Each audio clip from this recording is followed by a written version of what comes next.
여러분 영화 아저씨라는 영화에 주인공으로 나오는 이제 원빈이 했던 이제 대사 중에 나는 오늘만 산다라는 이제 대사가 있습니다. 이 말이 이제 최근 들어서 현대인들의 세태를 잘 보여주는 유행어가 되었는데요. 나는 오늘만 산다. 이 말은 자기의 행동으로 인해서 예상되는 어려움이나 이 고난 등은 일절 고려하지 않고 지금 당장 마음 가는 대로 하고 싶은 대로 거침없이 말하고 행동하는 것을 의미합니다. 그래서 이제 인터넷상에서도 도가 넘는 막말을 하는 사람들에게 댓글이 뭐라고 달리냐면 이분 최소 오늘만 사는 분, 뭐 이렇게 표현을 하기도 해요. 그러니까 아무렇게나 그 뒤에 사후에 결과는 생각하지 않고 그냥 막 생각나는 대로만 사는 사람. 근데 이런 사람들이 최근 들어 점점 많아지고 있죠. 그러나 믿음의 사람들은 오늘만 사는 사람이 아닙니다. 늘 미래를 생각하며 살아갑니다. 단순히 어떤 미래에만 생각하는 게 아니라 우리의 죽음 이후의 삶까지도, 영원한 삶까지도 생각하며 살아가는 것이죠. 믿음의 사람들은 지금 우리가 살아가고 있는 이 세상이 전부가 아님을 압니다.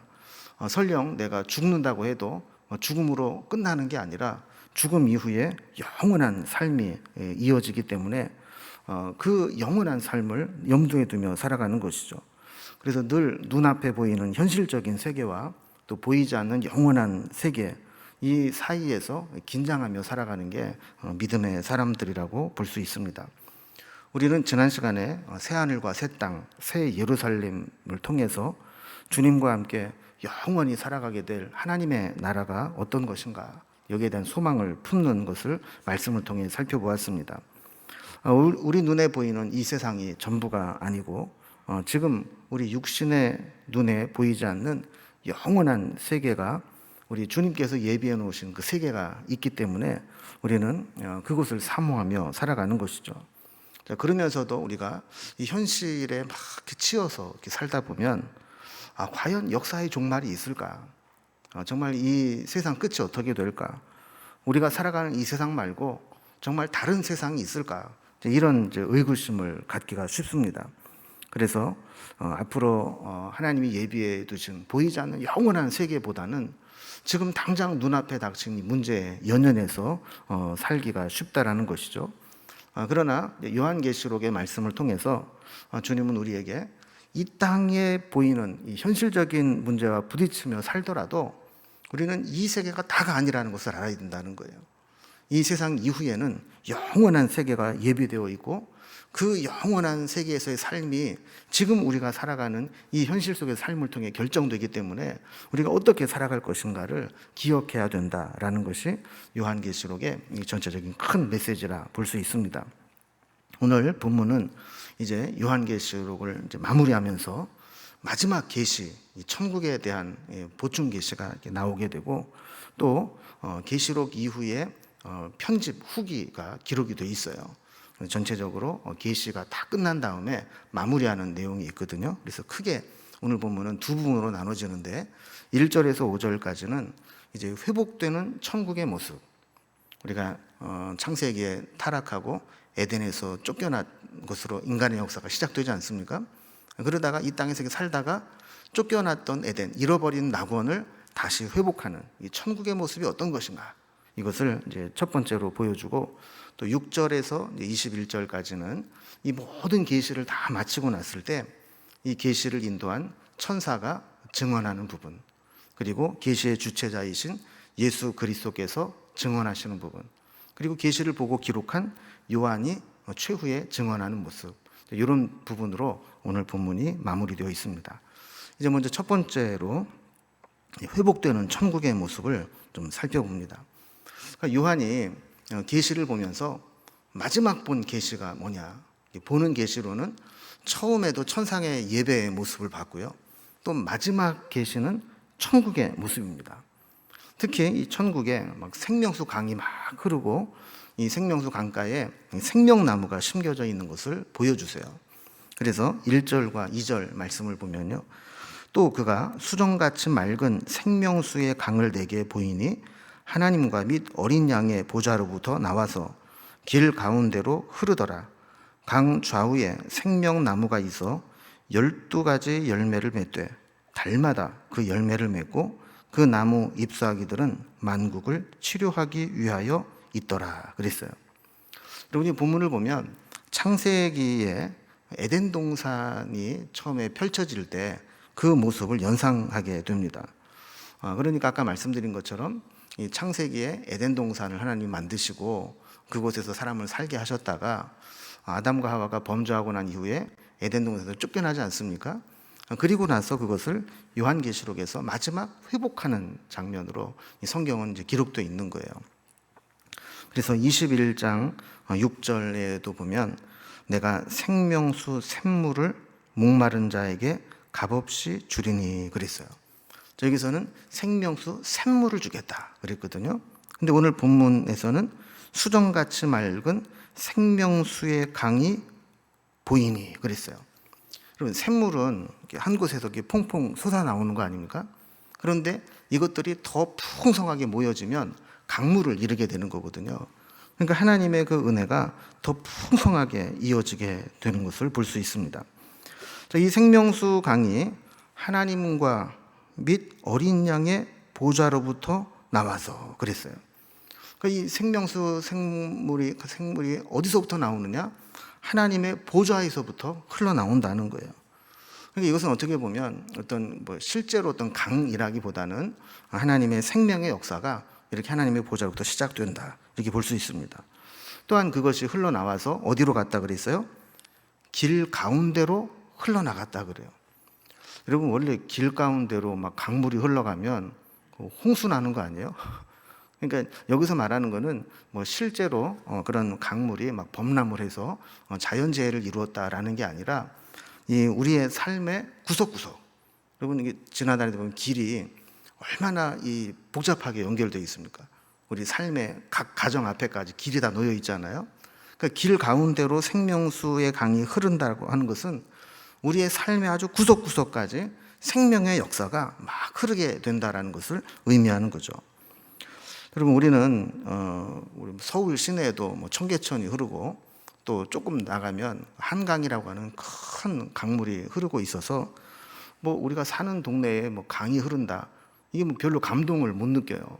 자, 그런데 물이 없는 이 광야에서는 물은 생명입니다. 사막에서는 오아시스가 있는 곳에 생명의 역사가 있고 강이 흐르는 곳에 이 생명의 역사가 시작되는 겁니다. 그래서 여기도 보니까 강이 흐르니까 강 좌우에 뭐가 있었다고 그랬어요? 생명나무가 자라고 있었다는 거예요. 그러니까 강이 있어야 강가에 나무가 자라는 것이죠. 생명나무는 인간이 타락한 이후에 감추어졌던 것입니다. 그래서 창세기 3장 24절에 보면 이같이 하나님이 그 사람을 쫓아내시고 에덴 동산 동쪽에 그룹들과 두루 도는 불칼을 두어 생명나무의 길을 지키게 하시니라. 그러니까 행여라도 타락하고 죄를 진 인간이 죄의 문제를 해결하지 못하고 생명나무를 먹고 죄인으로 영원히 살아갈까 봐 이 죄의 문제를 해결하기까지 하나님께서 생명나무로 가는 길을 지키게 하셨어요. 사람에게는 감추어졌다는 것이죠. 자, 그런데 이것이 우리가 살 천국에는 이 생명나무가 생명강가 좌우에 쫙 심겨져 있다는 거예요. 그럼 특히 보통 나무는 1년에 몇 차례 열매를 맺을까요? 보통 한 번 열립니다. 그런데 이 생명나무는 달마다 열매를 맺는다 그랬어요. 또한 종류도 12가지 열매를 맺는다 그랬어요. 여러분, 여기 보면 12이라는 얘기가 반복해서 나오죠. 열매의 종류도 12가지, 또 달마다 맺히니까 12달. 그럼 여기에서 왜 12라는 의미를 계속 사용할까요? 이것은 구약의 12지파, 또 신약의 12사도로 대표되는 구원받는 모든 백성들이 다 먹기에 부족함이 없이 매월 달마다 12가지의 열매가 맺혀진다라는 거예요. 뿐만 아니라 그 잎사귀는 무엇을 위해 있다 그랬어요? 만국을 치료하기 위해 있다 그래요. 여러분, 우리가 살아가는 이 세상에는 우리의 몸과 마음과 영혼에 얼마나 많은 상처를 입고 살아갑니까? 사실 이 복음을 이렇게 설명할 때에도 이 시대적으로 좀 이렇게 변천이 있는 것 같아요. 옛날에는 복음을 설명할 때 은혜라는 개념으로 막 설명을 했어요. 은혜 받아야 된다. 은혜가 있다. 막 그랬어요. 그러다 어느 순간 보니까 막 예수 믿으면 행복한다. 행복이라는 것이 키워드가 돼서 막 복음을 전했어요. 그러다 또 어느 순간에 보니까 치유, 힐링 이런 얘기를 많이 해요. 세상적으로 보면 힐링이라는 얘기 많이 하잖아요. 사람들이 막 상처를 많이 받았다는 거예요. 그러다 또 어느 순간 회복이라는 얘기를 많이 해요. 모든 게 막 어그러지고 엉망이 되니까 이 복음이라는 것은 우리를 원상복귀시킨다, 회복시킨다. 이렇게 시대적인 문제에 따라서 우리에게 복음이 이제 설명되기도 하는데, 여기도 보면 이 생명나무는 과실을 먹으면 영생하도록 하고 그 잎사귀들은 만국을 치료한다 그랬어요. 그리고 우리가 그런 얘기 하잖아요. 오래 사는 게 문제가 아니라 건강하게 오래 살아야 된다. 병들고 회복되지 못하는 상태에서 오래 살면 그게 축복이라고 할 수가 없지 않습니까? 천국도 마찬가지예요. 생명나무 과실을 통해서는 영생을 얻고 그 잎에 나는 나무에 나는 이파리를 통해서는 만국을 치료하는 역사가 나기 때문에 천국에서는 이 생명과 치유의 역사가 아주 강력하게 일어나서 우리가 늙지 않고 병들지 않고 영원히 살아갈 수 있는 그런 천국이 된다라는 거예요. 여러분이 천국에 대한 이 예표는 사실은 요한계시록에 처음 등장하는 게 아니고 성경 전체적으로 큰 흐름을 가지고 있습니다. 그래서 아까도 말씀드린 것처럼 창세기 2장 9절과 10절에 보면 이 도표를 통해서 한번 정리를 한번 해볼게요. 창세기 2장에는 여호와 하나님이 그 땅에서 보시기에 아름답고 먹기에 좋은 나무가 나게 하시니 동산 가운데에는 생명나무와 선악을 알게 하는 나무도 있더라. 강이 에덴에서 흘러나와 동산을 적시고 거기에서부터 갈라져 네 근원이 되었으니.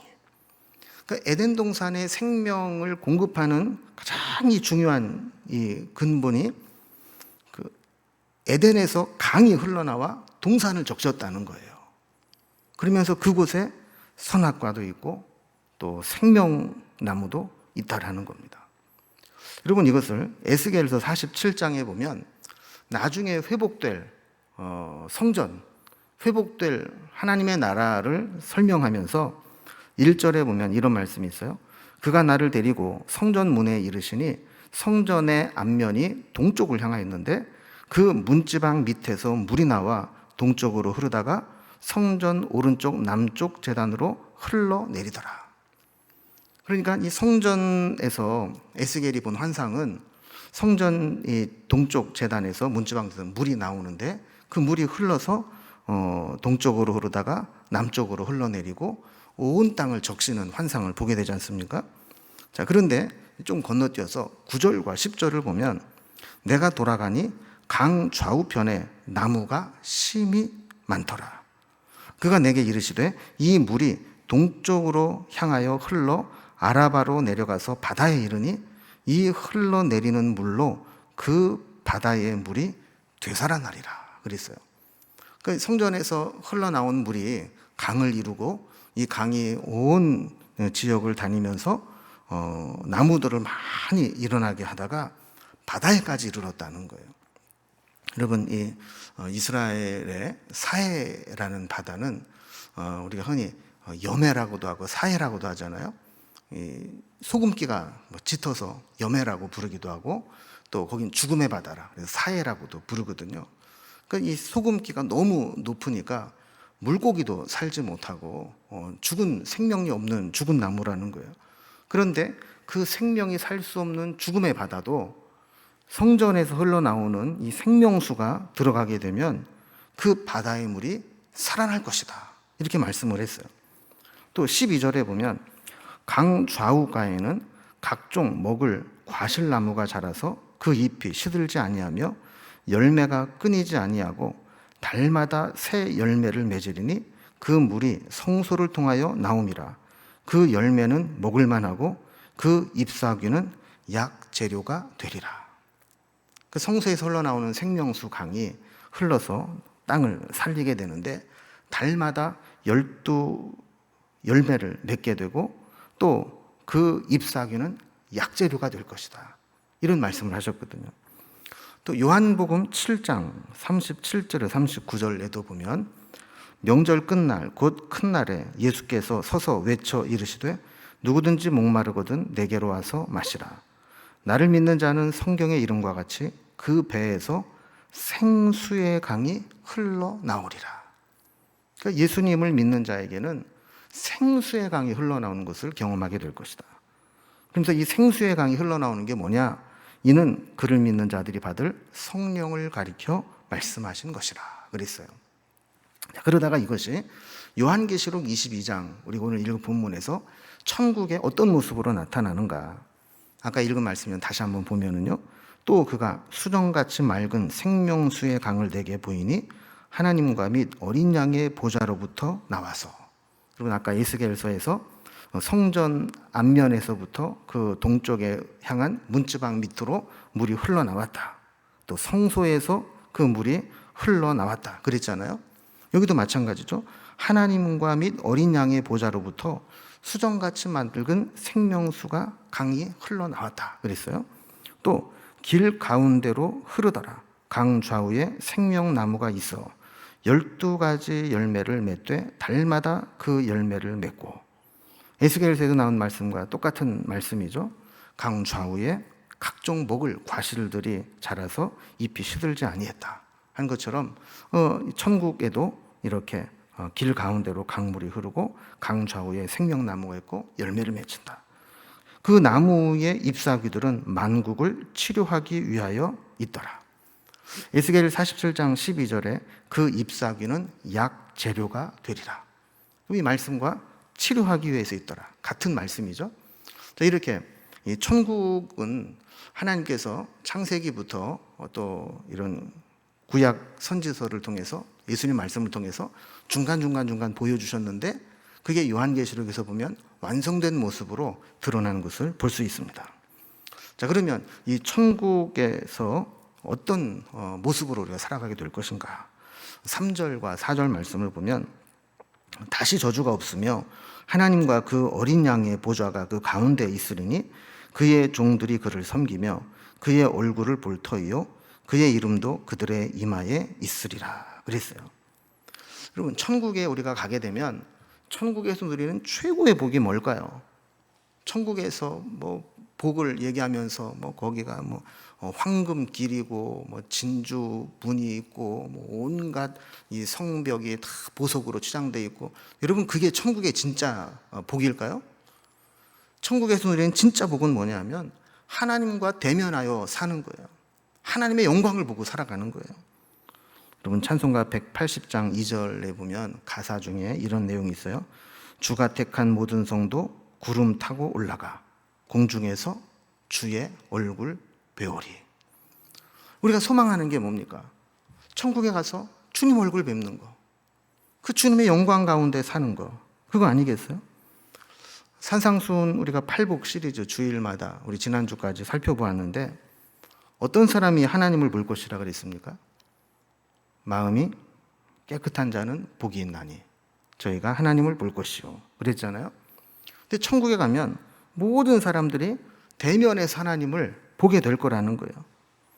이제는 거룩한 죄인이, 아니 죄인 된 인간이 거룩한 하나님을 보고 혹시 죽으면 어떻게 하나, 이런 두려움으로 하나님을 보지 않아도 된다라는 겁니다. 천국에서 우리가 누구나 다 하나님을 보게 되고 대면에서 그 영광 가운데 살게 된다는 거예요. 5절에 보면 다시 밤이 없겠고 등불과 햇빛이 쓸데없으니 이는 주 하나님이 그들에게 빛이심이라.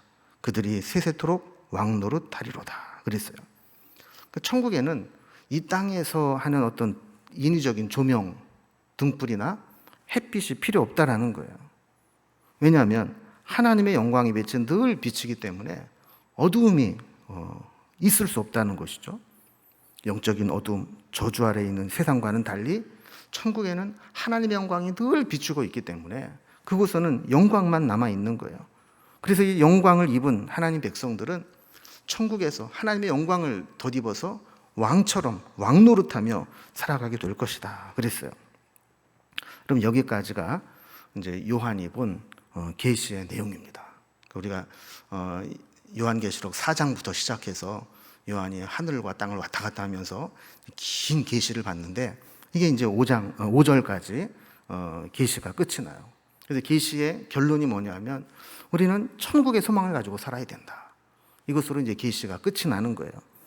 자, 이제 이후로는 이제 요한계시록을 계시를 다 보고 난 다음에 후기가 기록되어 있어요.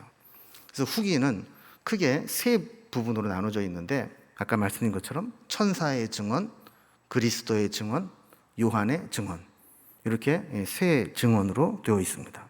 그러니까 요한을 계시로 안내했던 천사가 있잖아요.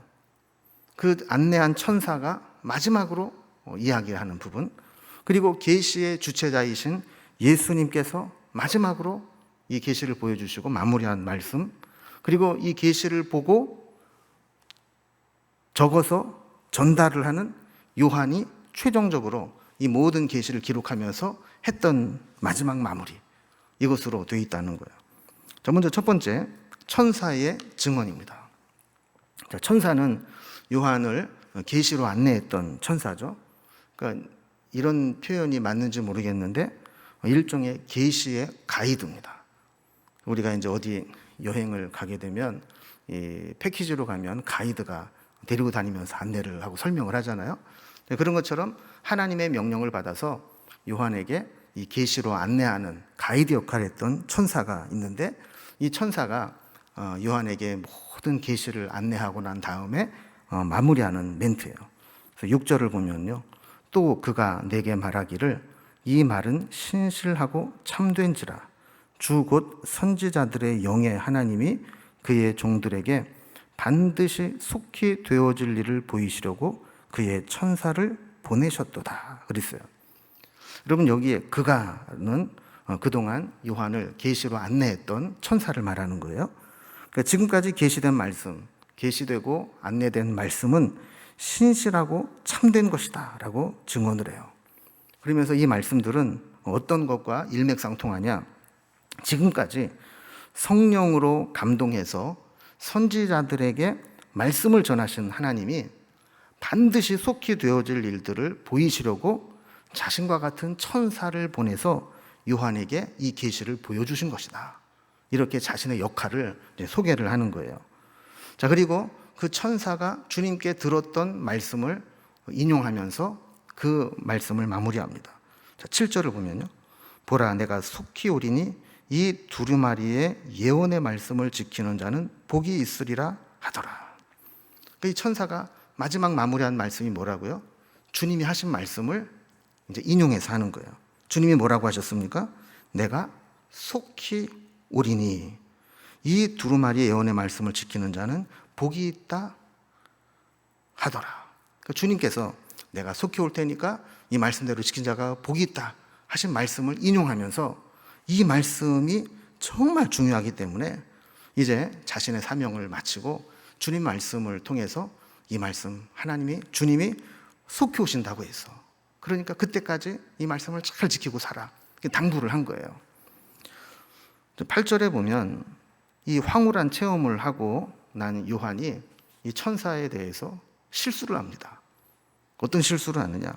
8절을 보면 이것들을 보고 들은 자는 나 요한이니 내가 듣고 볼 때에 이 일을 내게 보이던 천사의 발 앞에 경배하려고 엎드렸더니 그랬어요.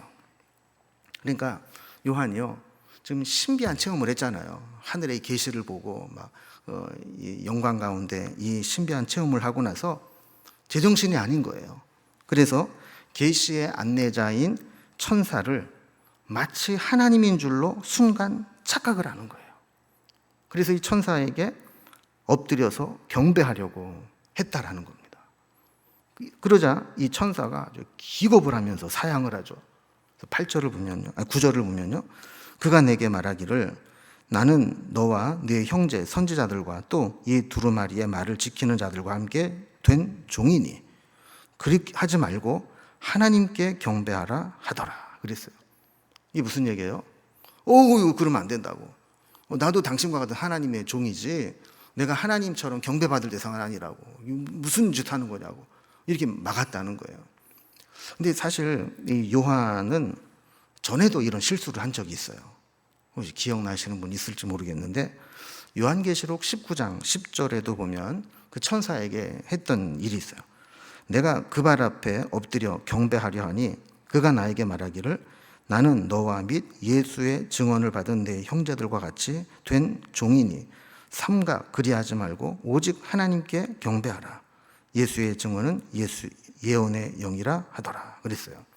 그러니까 이 19장에서도 자기를 하늘의 모습을 안내해 준 천사를 보고 엎드려서 경배하려고 했다는 거예요. 그때도 그렇게 하지 말라고, 나도 너와 똑같은 종이니까 오직 하나님께만 경배하라 이랬는데, 여기서도 또 똑같은 실수를 해요.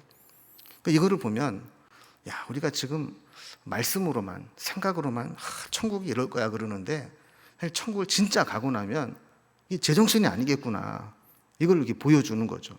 요한도 이런 실수를 하고 착각을 하는 것을 보면 우리도 천국에 갔을 때 얼마나 우리가 흥분되고 긴장되겠어요. 이제 천사는 마지막으로 이 말씀을 빨리 이 교회에 전달할 사명을 맡깁니다. 그래서 10절을 보면요, 또 내게 말하되 이 두루마리의 예언의 말씀을 인봉하지 말라. 때가 가까우니라 그랬어요. 여러분, 이 두루마리의 예언의 말씀을 인봉하지 말라라는 얘기는 이 계시의 말씀을 교회에 전달해서 빨리 읽게 하라는 거예요. 그럼 인봉이라는 건 뭡니까? 그걸 뗄 때까지 못 읽게 감춰두는 거잖아요. 근데 그 인봉하지 말라는 얘기는 그거를 빨리 전달해서 읽게 하라는 겁니다. 그래서 이 요한은 이 계시를 보고 기록해서 교회에게 빨리 전달해서 읽게 하는 그 사명까지 있는 것이죠. 그러면서 마지막으로 11절에 아주 의미심장한 이야기를 합니다. 불의를 행하는 자는 그대로 불의를 행하고 더러운 자는 그대로 더럽고 의로운 자는 그대로 의를 행하고 거룩한 자는 그대로 거룩하게 하라 그랬어요. 여러분, 매우 두려운 경고의 말씀입니다. 사람의 본성은 쉽게 바뀌지 않는다는 거예요. 사람의 성격과 이 습성은 우리 고치려고 해도 고쳐지지 않는다는 거예요. 그래서 불의한 자, 더러운 자는 이 말씀을 듣는다고 해서 쉽게 의로운 자, 거룩한 자가 될 수 없다라는 겁니다. 얼마나 무서운 얘기예요. 그러나 이 말씀은 역으로 보면 쉽지 않은 일이지만, 만에 하나라도 이 말씀을 듣고 돌이켜 변화된 삶을 살 수만 있다면 그는 이 변화된 삶으로 구원받을 것이라는 거예요. 그러면서 우리에게도 만약에 우리가 이렇게 불의를 행하고 더러운 상태로 그냥 살다 보면 결국에는 하나님 앞에 심판을 받을 수밖에 없다. 바뀌는 게 쉽지 않지만 목숨 걸고 우리는 바뀌어야 된다. 이 경고의 말씀을 주고 있는 겁니다. 자, 이렇게 요한을 계시로 안내했던 천사가 모든 것을 안내하고 난 다음에 요한에게 내 얘기도 좀 써봐 그러면서 이제 마지막 얘기를 한 거였어요. 자, 그리고 나자 두 번째 12절에서 17절은 우리 주님이 마지막 증언을 하십니다. 그래서 후기의 두 번째 나오는 이 계시의 주체자이신 그리스도의 말씀입니다. 주님은 그럼 뭐라고 말씀하셨을까? 이 계시를 전체적으로 보여주시고 난 다음에 주님의 말씀은 뭘까? 12절을 보면요, 보라 내가 속히 오리니 내가 줄 상이 네게 있어 각 사람에게 그가 행한 대로 갚아주리라 그랬습니다. 자, 주님은 속히 오신다 그랬어요. 여러분, 속히라는 말은 우리말로 번역된 것은 빨리, 급하게 이렇게 생각되기 쉽지만 원어적 의미로는 불시에, 생각하지 못한 때에, 이런 의미를 가지고 있어요. 그러니까 언제인지 알 수는 없지만 반드시 오기는 오시는데 그걸 우리가 알 수 없는 때에 불시에 오신다, 이런 뜻이에요. 주님은 오기는 분명히 오시는데 우리가 알지 못하는 사이에 부지불식간에 오신다는 거예요. 그런데 그때는 상을 예비해 가지고 주신다는 거예요. 행한 대로 갚아주시겠다라는 겁니다. 자, 그러면서 주님은 자기 계시를 하세요. 내가 어떤 분인가를 이야기하는데 13절에 보면 나는 알파와 오메가요, 처음과 마지막이요, 시작과 마침이라 그랬어요. 다 똑같은 말입니다. 알파와 오메가, 처음과 마지막, 시작과 마침. 여러분, 이 표현들은 하나님의 별명과 같이 성경에서 쓰여요. 요즘에 새벽기도 때 이사야서에서도 하나님이 나는 처음과 마지막이요 이렇게 말씀하시는 거 있잖아요. 여러분, 이 알파와 오메가도 마찬가지입니다. 알파는 헬라어의 알파벳 제일 첫 번째 나오는 겁니다. 그래서 뭐 알파 변이, 베타 변이, 뭐 델타 변이, 뭐 감마 변이, 람다 변이, 뭐 이런 얘기 하잖아요. 이게 다 헬라어거든요. 근데 제일 첫 번째 나오는 게 알파예요. 그럼 맨 마지막에 나오는 말은 뭘까요? 오메가예요. 그래서 여러분, 영어에도 보면 A가 제일 처음 나오고 Z가 제일 끝에 나오잖아요. 그래서 옛날에, 요즘은 단종됐지만 현대에서 나온 자동차 경차 중에 아토즈라는 차가 있었어요. 이 아토즈라는 말, 영어로 이 아토즈는 A to G라는 의미예요. 그러니까 A부터 Z까지, 그러니까 알파부터 오메가까지, 이런 의미거든요. 그러니까 처음부터 마지막까지 모든 것이 담겨져 있다, 이런 의미예요. 그러니까 A부터 Z까지라는 얘기는 A하고 Z만이 아니라 그 사이에 있는 모든 것을 포함한 거거든요. 그래서 주님은 이렇게 알파와 오메가다, 처음과 마지막이다, 시작과 마침이다라는 얘기는 모든 역사의 시작이고 그 과정을 인도하시고 마무리하시는 분이다, 이런 의미입니다. 그래서 주님은 역사를 시작하시고 완성하시는 종결자이시면서 이제 계시를 또 마무리하면서 14절에 이렇게 말씀하세요. 자기 두루마기를 빠는 자들은 복이 있으니 이는 그들이 생명나무에 나아가며 문들을 통하여 성에 들어갈 권세를 받으려 함이로다, 그랬어요. 그럼 여기에 자기 두루마기를 빤다, 이 두루마기를 빤다는 게 무슨 의미입니까? 그리고 우리가 옷을 빨아서 입고 생활을 하다 보면 얼마 안 지나서 때가 묻어요, 그죠? 남자들 같은 경우는 와이셔츠를 입으면 막 땀이 나고 또 먼지가 쌓이고 그러면 목에도 때가 끼고 막 그러잖아요. 또 살아가면서 옷에 오물 같은 게 묻을 수도 있어요. 그러면 이 더럽혀진 상태로 계속 입고 다니면 보는 사람들이 안 좋게 보이고 냄새도 나겠죠. 그래서 빨리빨리 그걸 빨아야 됩니다. 여기서 두루마기를 빤다라고 하는 것은 자기 행실을 거룩하게 한다라는 의미를 가지고 있어요. 목욕한 자도 발을 씻어주신 것처럼 구원받은 백성들도 자신의 행실의 두루마기를 계속해서 거룩함을 유지하도록 성결케 해야 될 필요가 있는 겁니다.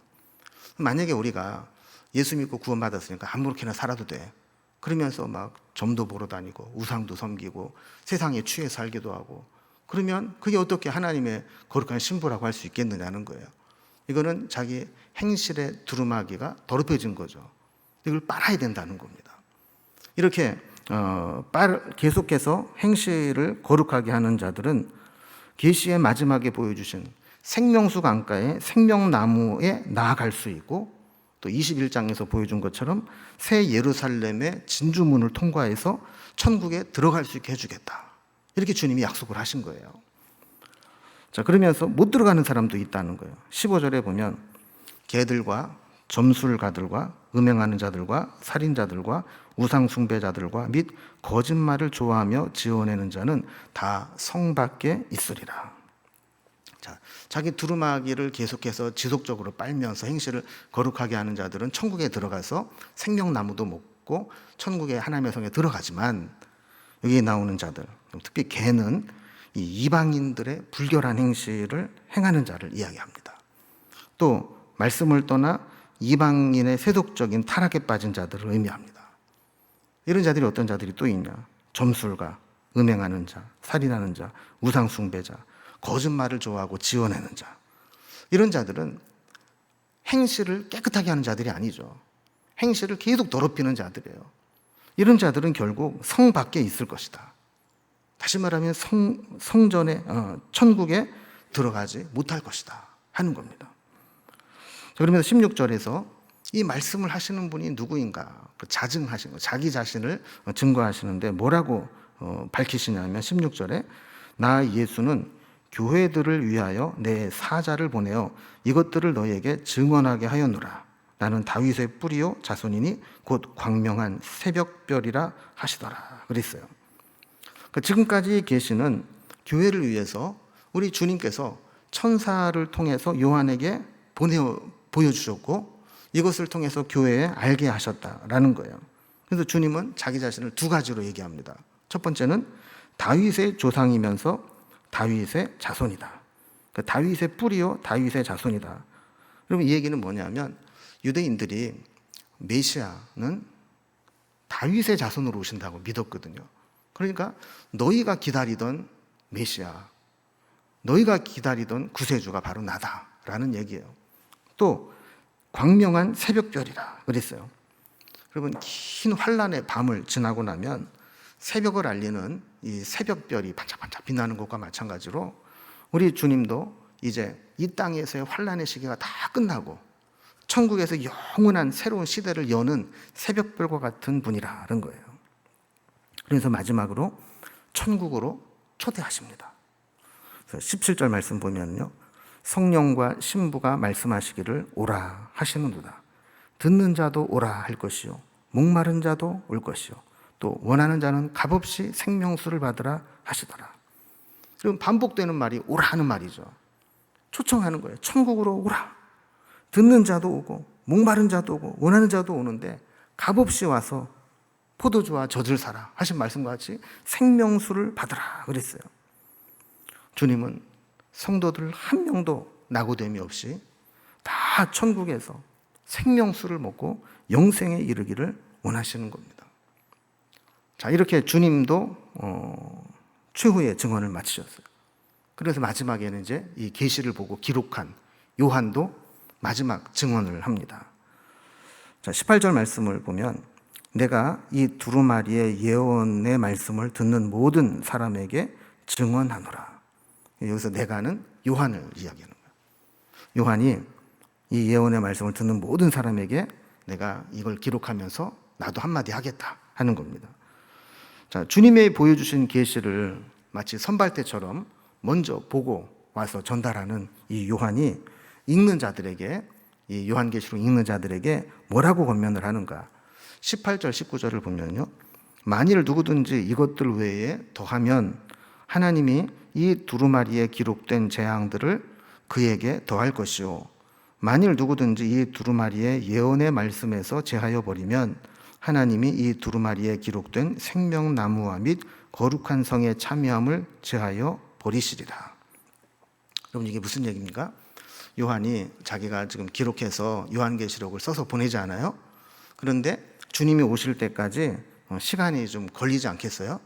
그때까지 이 계시의 말씀이 훼손되지 않아야 된다는 거예요. 누군가에 의해서 가감돼서는 안 된다는 것이죠. 이 주님의 계시는 주님께서 완전하게 우리에게 주신 것이기 때문에 이거를 가감하면 여러분 원래 원문에서 수정을 하고 변경을 하면 그 원본의 가치가 훼손되는 겁니다. 하나님의 말씀도 더하거나 빼서는 안 된다는 겁니다. 또 이거를 좀 확대해서 해석을 하면 하나님의 말씀을 우리의 편의대로 취사 선택해서도 안 된다는 거예요. 그럼 말씀은 들으면 때로 막 은혜가 되고 막 좋은 말씀이 있는가 하면 이 말씀대로 이게 해야 되나 막 고민이 되고 갈등이 되는 말씀도 있잖아요. 어떤 말씀이든지 그 말씀은 하나님이 나에게 주신 말씀으로 그대로 받아들여야지 내가 좋은 말만 받아들이고 내가 싫은 말은 제해버리고 이렇게 해서는 안 된다는 거예요. 요한은 주님의 말씀을 듣고 아멘으로 화답합니다. 20절 말씀 보면요, 이것들을 증언하신 이가 이르시되 내가 진실로 속히 오리라 하시거늘 아멘 주 예수여 오시옵소서 그랬어요. 그러니까 주님은 요한에게 이 계시를 보여주시면서 마지막으로 내가 진실로 속히 오리라. 근데 요한은 아멘 받았어요. 그러면서 주 예수여 오시옵소서 이렇게 화답합니다. 여러분, 주님이 오신다는 것은 사실 우리 인간의 모든 문제가 다 해결된다는 것을 의미하는 겁니다. 그럼 이런 얘기가 있습니다. 인간의 모든 문제 해결의 길은 인간의 능력에 있지 않고 그리스도의 오심에 있다. 그럼 우리 인간의 문제는 우리의 능력으로 해결할 수 있는 게 아니라는 거예요. 물론 우리가 지혜가 있고 능력이 있으면 해결할 수 있는 부분도 있죠. 그러나 우리 궁극적인 우리 인생의 모든 문제는 우리의 능력으로 해결하는 게 아니라 주님이 오시면 자연스럽게 저절로 다 해결이 된다라는 거예요. 사도 바울이 바울 서신을 보내면서 가장 문제가 많은 교회, 가장 힘들었던 교회가 어디냐면 고린도 교회였어요. 이 고린도 교회 편지를 보내면서 마지막에 의미심장한 말을 했어요. 고린도전서 16장 22절에 보면 고린도전서를 마무리하면서 만일 누구든지 주를 사랑하지 아니하면 저주를 받을지어다. 그러니까 많은 문제들이 있었다는 거예요. 골치 아픈 거예요. 그러면서 우리 주여 오시옵소서. 여러분 요한계시록에 주님이 마지막 했던 말씀과 같죠? 주 예수여 오시옵소서. 이걸 보면 어쩌면 바울도 수많은 고린도 교회 문제들을 상담하고 편지를 써서 보내지만 이 문제는 주님 오시기 전에는 해결 안 돼. 그러니까 우리 주여 오시옵소서 이렇게 편지를 마무리한 게 아닌가 이런 생각이 들 정도로 여러분 사실 우리의 모든 문제는 때로 그럴 때 있잖아요. 저는 주님 오시기 전에는 해결 안 나 이런 게 있잖아요. 이 얘기는 바꾸어 말하면 주님이 오시면 해결된다라는 거예요. 그래서 이 주님이 오심을 기다리면서 신앙으로 끝까지 견디는 신앙을 우리는 마라나타 신앙이라고 합니다. 그래서 마라나타의 뜻이 뭐냐면 주여 오소서, 어서 오소서, 빨리 오소서 이런 의미거든요. 그러니까 이 주여 어서 오소서 이 아람어가 바로 마라나타입니다. 우리는 이 말씀을 통해서 정말 우리가 주님의 오심을 고대하고 사모하고 기다리고 있는가, 또 주님이 오실 날이 반드시 있다는 사실을 기억하고 준비하고 살아가고 있는가, 이것을 다시 한번 점검해 보아야 합니다. 요한계시록을 처음 시작하면서 이 첫 번째 시간에 요한계시록의 형식은 편지 형식으로 되어 있다 그랬어요. 요한계시록 안에 7교회에 보낸 편지가 있는 게 아니라 그것도 맞지만 사실은 요한계시록 전체가 편지의 형식으로 되어 있다 그랬어요. 자, 그래서 이제 21절 마지막 절에서는 이 편지의 마무리 형식으로 종결이 됩니다. 21절입니다. 주 예수의 은혜가 모든 자에게 있을지어다. 아멘. 그래서 이 사도들은 편지를 쓸 때 이 마지막에 축도 형식으로 편지를 마무리했어요. 그래서 여기서도 주 예수의 은혜가 모든 자들에게 있을지어다. 축도 형식으로 마무리하게 됩니다. 여러분 그동안 우리가 30주에 걸쳐서 쉼 없이 요한계시록의 말씀을 1장부터 또 쭉 살펴보았습니다. 요한계시록은 한마디로 말하면 고난받는 성도들에게 우리 주님께서 보내신 사랑의 비밀 편지입니다. 힘든 이 세상을 살아가고 있는 성도들에게 주님의 보이지 않는 영적인 세계를 보여주시면서 잘 참고 인내하고 견디고 믿음의 선한 싸움을 싸우고 이기면 마지막에 우리를 위해서 예비해 주신 천국이 있는데 그곳에 들어가서 영원히 행복하게 영생을 누리며 살 것이다. 이걸 보여주는 것이거든요. 그래서 다시 한번 우리가 이 요한계시록의 말씀을 기억하면서 이 세상을 또 마지막 때를 살아간다고 생각하는 저희들이 주 예수여 오시옵소서 이 믿음을 가지고 끝까지 승리하며 살아갈 수 있기를 주님의 이름으로 기원합니다. 기도하겠습니다.